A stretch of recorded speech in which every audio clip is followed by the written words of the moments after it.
Hausa Romance Channel. Ku yi subscribe domin samun sababbin shirye-shiryenmu. Lubiya Failush kashi na 23. Masoya masu sauraro Assalamu alaikum, barkamu da sake kasancewa da ku a ci gaban wannan labarin naku mai ƙayatarwa. Sai ku biyo ni, yanzu zan ɗora daga inda na tsaya a baya masu sauraro. Motocin shi na fita layinsu, su kuwa nasu na shigowa layin su uku, Mutallab da zugar yaran shi, sai Mahir da Dr. Nur. Ganin ficewar Lieutenant Musayyir yasa duk suka mara wa motocin shi baya, inda suka ɗauki hanyar barin Abuja zuwa garin Nasarawa, inda location ke nuna masa contact ɗin Failusha. Kidnappers. Wani ƙaramin gida ne mai ɗauke da hawa ɗaya, gida ne aka gina shi a cikin wani ƙungurmin jeji da ke jihar Nasarawa. A bakin ƙofar shiga gidan, wasu girɗa-girɗan ƙarti ne majiya ƙarfi tamkar 'yan wrestling, kowanne jiki a murɗe sun fi mutum 20. Suna zagaye da gidan ɗauke da muggan makamai. A cikin gidan kuwa Failusha ce kwance a cikin wani bedroom a sume, domin tunda abin da suka shaƙa mata bata ƙara sanin inda kanta yake ba. A falo kuwa kusan ƙarti 6 ne zagaye da falon, duk bayan minti 5 sai sun leƙa ta sun ga idan ta farka. A hankali ta fara buɗe lulu ISIS ɗinta da suka mata wani irin nauyi, har ta ware su duka. Kallon POP ɗin ɗakin da take kwance take cikin mamaki kafin ta miƙe zaune da sauri tana dube-dube. Tabbas nan wani wuri ne, domin bata san ko ina bane. Ga wani mugun ƙarni da ta ji ƙamshin turaren ɗakin ke yi, ya mutsa kyakkyawar fuskar ta yi kafin ta fara waige-waigen jakarta tana neman rigar layin ɗinta. Sai dai fa wayan ba komai, babu jakar balle wayarta, kuma babu rigar lieutenant da take shaƙa. Wani irin faduwa ta ji gaban ta yayi, hakan yasa ta miƙe cikin sauri tana yunkurin ficewa daga bedroom ɗin. A kuma daidai wannan lokacin ɗaya daga cikin gardawan nan ya leko, waya manna a ƙugun shi. Da sauri Failusha ta ja baya tana watsa mishi wani mugun kallo kafin ta ce, "Kai kuma fa daga ina? Ga ta madam ta farka." Ya faɗa cikin muryar basarwa mai mugun buga zuciya saboda ƙarfinta. Yana miƙawa Failusha waya. Kin karɓa tana kallon shi a wulakanci, babu ko alamar tsoro a tattare da ita balle wata faduwar gaba. "Ki karɓa mana, kin wani zuba min ido ko sai na tashi kanki da bindigar nan." Ya faɗa cikin tsawa. "Ta ki karɓa ni?" aka faɗa daga cikin wayar. "Yes madam." "Okay, buɗe speaker wayar." "Okay," ya faɗa yana saka wayar a speaker. "Welcome to new life, Mrs. Lieutenant Musayyir Mahabub Shatima. Ina taya ki murnar shigowa ko mata, kuma ina miki albishir da cewa a yau ni ce zan binne ki da ranki tamkar yadda kika alƙarwanta mini. Ni kuwa zan cika miki alƙawarinki." Ta faɗa cikin shakiyanci. Kankance ido Failusha ta yi kana ta ce, "Wace ce ki?" Aiko wannan matar ta ƙara shekewa da dariya kafin ta ce, "Kishiyarki mana, wadda za ta rusa tarihin kasancewarki ke kaɗai a cikin rayuwar Lieutenant Musayyir Mahabub Shatima, wadda za ta wanke mishi zuciyar shi akan cewar ke kaɗai ce a cikinta. Ina fatar kin fahimta." Gyara tsayuwa Failusha ta cike da ƙarfin hali, domin wani irin tashin zuciya take a kan wannan ƙamshin da take shaƙa. Kana ta buɗe baki cikin ko in kula ta ce, "Auhaba, don Allah da gaske? Tantama kike yi? To ki bari na zo, a nan ne za ki fahimci inda kalamai na suka dosa, domin wallahi sai kin rena kanki, sai kin yi nadamar zuwanki duniya ma, balle haɗa alaƙa da abin sona." Cewar wannan matar kafin Failusha ta yi magana, ta ƙara jin muryar wata mace daban tana dariya. Ita ma ta kora mata nata jawabin, hakan kowace sai da ta yi mata magana duka su 4, kafin ta ƙarshe ta ce, "Muna nan zuwa gare ki, mu ƙare da matsalarki, daga nan kuma Lieutenant Musayyir Mahabub Shatima ya zama namu har abada." Suna faɗar hakan sai kuma suka sheƙe da wata iriyar dariya mai cike da shaƙiyanci. Suna cikin dariyar suka ji ta ɗauki tata ita ma tana yi, har ta fi tasa amshi. Su da suke yi su 4, kafin ta tsagaita ta ce, "Ina jiran ku sai kun zo ƙadangaren bariki. A da na yi niyyar barin gidan nan yau ɗin nan ba sai gobe ba, amma yanzu ba inda zani, zan zauna na jira ku domin ku cika alƙawarin da kuka ɗauka. Sai dai ina shawartar ku da cewa kar ku makara, domin idan kuka makara layin ɗina ya riga ku zuwa ba za ku same ni ba, sai dai mu haɗa a wani karan. Kuma ina muku albishir da cewa kun shigo komar da ba za ku iya fita ba, kun shigo hatsabibin tsibirin da ya fi ku hatsabibanci ƙananan ƙwari. Ina mugun jinjina da wannan ƙarfin halin naku. Maraba da fara buga sabon wasa.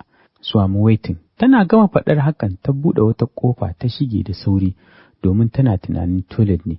Aiko tana shiga ta fara kele wani irin amai tamkar za ta amayar da kayan cikinta. Su kuwa kallon kallo suke tsakaninsu kafin Hajiya Turai ta ce, to fa, kun ji shegiyar yarinya mai taurin kan tsiya? Ai shi yasa ni ce muku dole ne sai mun ɗauke ta daga gare shi tukunna, za mu samu abin da muke so. Yanzu ga baki ɗaya hankalin shi na kan neman ta. Idan ya yi nema ya gaji, dole ne ya haƙura ya koma tunani babu dare babu rana. To mu kuwa da wannan za mu yi amfani mu janyo shi cikin komarmu. Cewar mu Shaffa tana murmushi. Da sauri Antumu Bina ta ce, wannan gaskiya ne. Bar shegiya ba za mu je yanzu ba, domin kuwa Lieutenant Musayyib bai isa ya ganta ba inda take, tunda ba ta cikin garin Abuja, kana sun toshe duk wata kafa da zai iya bibiyar su. Good idea, hakan yayi. Suka haɗa baki wurin faɗa suna shewa kafin suka lula duniyar iskancinsu. Lieutenant Musayyib ba su tsaya ko ina ba sai a inda location ɗin ke nuna mishi.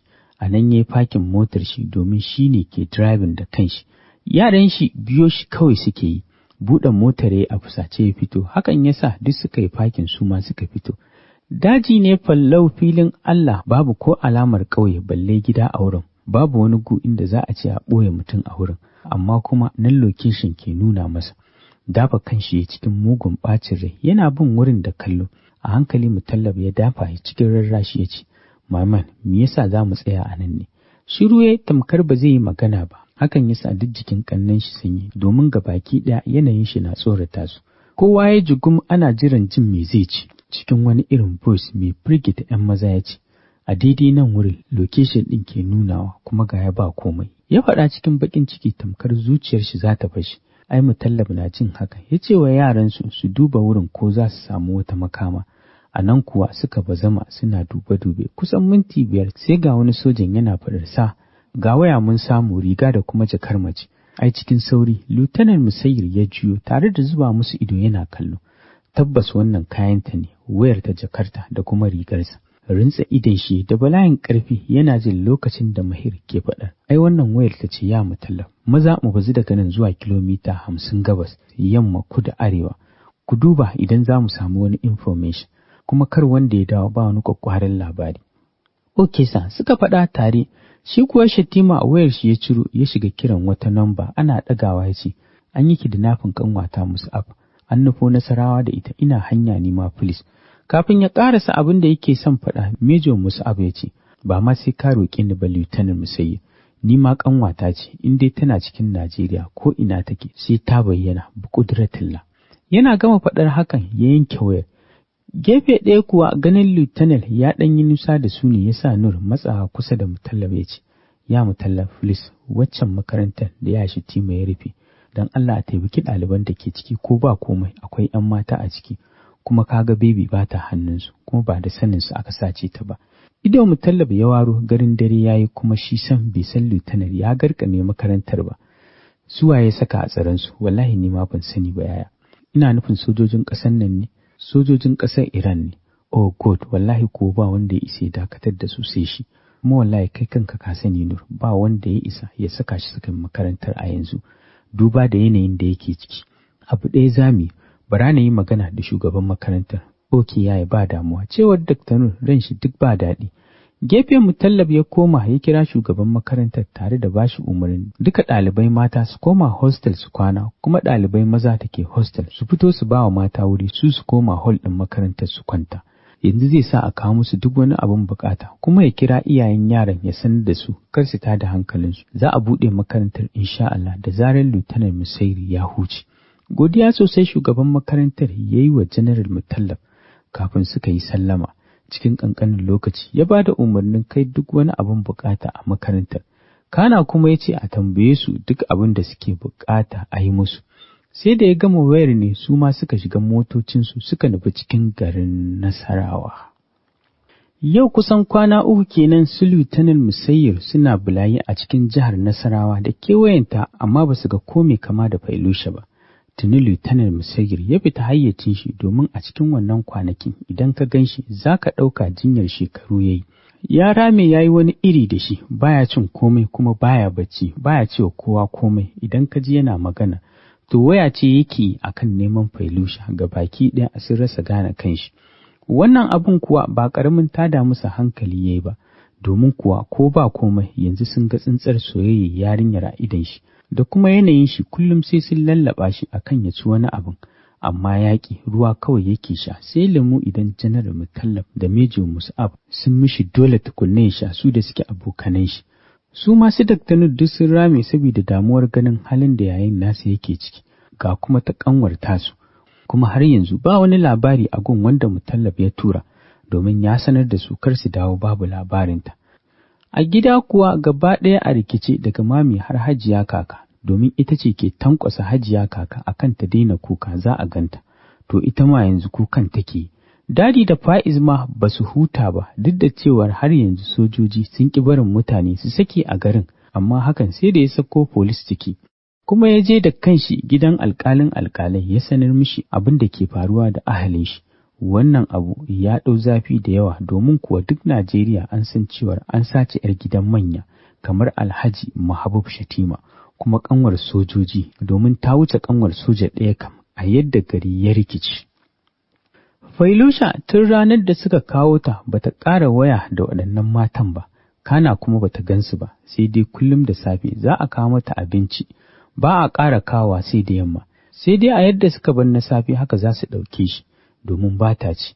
A cikin kwanakin nan 3 ita ma duk ta fita hayyacinta, kasancewar ba ta cin komai.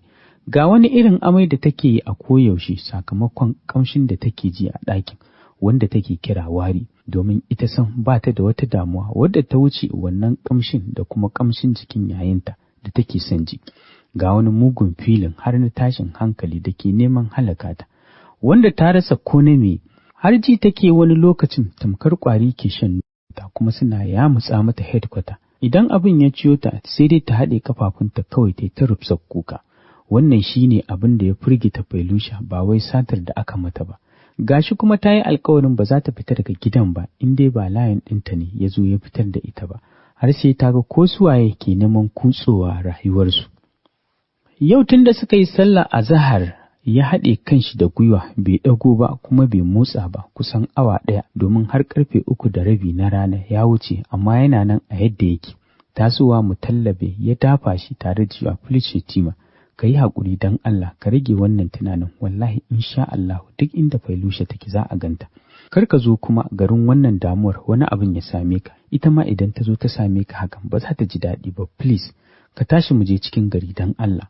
Ya ƙarasa zancen yana ƙoƙarin ɗago fuskar lieutenant ɗin, sai dai mai wani irin faɗuwa gaban sa dukkansu ganin idon shi tab da ƙwalla, hawaye sai zuba suke, wasu na korar wasu.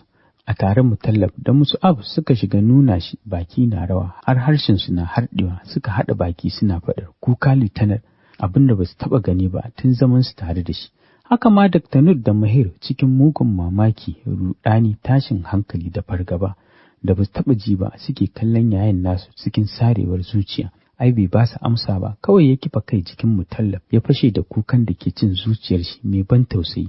Kuka yake yi sosai har da shashsheka, kuka ne wanda ke zuwa tun daga ƙasan zuciyar shi. Ya jima yana yi sosai, ba wanda ya yi yunƙurin hana shi, domin in ban da inna lillahi wa inna ilaihi raji'un babu abin da suke maimaitawa dukkansu. Su ma suna hawayen garin yadda Dr. Nur da Mahir su ma suke kukan tamkar ransu zai fita, domin ba su san abin da ya saka yayin nasu kuka ba, kuma su a rayuwarsu ba su taɓa ganin yayi ba sai a yau. Kusan minti 15 ana abu ɗaya kafin kukan shi ya ɗan fara yin ƙasa. Hakan ya sa Mejo Mus'ab ɗaga shi yana faɗar, "Please Musayyir, don Allah ka yi haƙuri ka daina kuka, komai ya yi tsanani maganinsa Allah. Yanzu duba ka ga yadda ka sa ƙannan mu kuka, saboda ba su taɓa ganin faɗuwa a tare da yayansu ba, amma yau kana nuna musu tamkar ka faɗi ne fa, bayan kuma san ba hakan ba ne, domin kuwa insha Allah za a ga wannan bebin da ta ɗaga ma hankali haka." Cikin sauri ya ɗago yana kallon Mus'ab, kana ya buɗe bakin shi da ke kirma ya ce, "Yaushe Mus'ab, yaushe za a ganta? Tana ina ne a halin yanzu? A wani hali take ciki? Shin kun san damuwar ta ma kuwa? Kun san me ya saka ni kuka?" Sai kuma ya koma sakin kukan marar sauti. Cikin muryar kuka da jan numfashi ya ci gaba da faɗar, "Lusha ba ta da lafiya ne Mus'ab, ban san damuwar ta ba, a inda take ban san waye zai mata maganin matsalar ta ba. Tsoro na ɗaya kar ya kasance tana tare da gardawa ne." Mutallab hankali na yaƙi kwanciya. Tausayi take bani Mus'ab, saboda Lusha ko ofis sai da na daina zuwa, ba ta so ko kaɗan ta ɗaga daga jikina, ko sallah da ƙirzan lallaɓa mi muna gamawa hakan za ta dawo jikina. abinci ma a jikina take ci, komai a jikina take yi Mutallab. Ba ta ƙaunar ta daina shakar jikina. Tun ina ɗaukar abin shirmanta har na fara tunanin ko dai ba ta da lafiya ne. Babban tashin hankalin anan shine filin. Na fahimce ta a ɗan kwanakin nan wani mugun filin take fama da shi, wanda ya ƙara tabbatar min da cewar ba ta da lafiya ne. Ɗan shiru yana jan numfashi kafin ya kalle su ya ce, wai kun san ko sukul ɗin nan da ta je aka sace ta? Lokacin da na kai ta makarantar sai da na cire rigata ta ciki na bata tukunna ta yadda ta je yin test ɗin. Wannan rigar da kuka gani a tare da jakarta ta wace suka yadda mata. Mutallab ta yaya ba zan yi kuka ba tunda na san ko ina take tana cikin tashin hankali. Idan ma sun bar ta kenan, kullum tambayar kaina nake su waye suka sace ta, kuma me ta yi musu da za su sace ta ɗin. Ya ƙarasa zancen yana ƙara sakin wani sabon kukan. Dukkansu jikinsu ya yi sanyi, tabbas yana da gaskiya, dole yi kuka domin wannan babban larura ce kuma mai haɗari musamman a gun ƴa mace. Shi ko Dr. Nur tun da yayin nashi ya fara magana yake nazarin wani abin kafin ya ce ya Shatima, sai kuma ya shiru gudun kar ya ƙara jefa shi cikin wani tashin hankali. Zai bari sai an ganta tukunna ya tabbatar da zargin shi. Shi kuwa Shatima ɗagowa yana kallon Nur ɗin amma bai ce komai ba. Jin Nur ya yi shiru ne yasa ya buɗe baki zai yi magana kenan kira ya shigo wayar Mutallab. Dukkansu mai da hankalinsu suka yi akan wayar kafin Mutallab ya ɗaga. Daga ɗaya ɓangaren kuwa jin an ɗaga ya sa sojan faɗar sa ba mu samu yarinyar ba, amma a yanzu mun hango wani gida shi kaɗai a cikin jejin nan kilomita 150 daga cikin garin Nasarawa. Za mu iya afka musu ne? No, Kaftin Sani, ku jira mu ga nan zuwa. Kar ma ku bari su ganku, domin ko da ba ta ciki, to ba abin kirki ake yi a ciki ba, tunda har ka ce cikin jeji, kuma ana gadinsa, ga nan zuwa, turo min location ɗin. Oke sa, sai kun ƙaraso. Yana gama faɗar hakan ya yanke wayar. Juyawa ya gun Lieutenant Musayyir domin ya sanar da shi ina sai dai ya makara, domin tunda Kaftin Sani ya fara magana shi ya nufi mota shi da Major Mus'ab, shi ma nufar motar su Nur duk suka shiga motocinsu suka nufi wurin kai tsaye. To, masu sauraro, sai ku tara a shirinmu na gaba dai. Idan kai ko ke baƙuwa ce a tashar mu ku yi mana subscribe sannan ku taɓa alamar ƙararrawar sanarwa. Muna ɗora sabon shiri, za a sanar da ku. Ina godiya masu sauraro.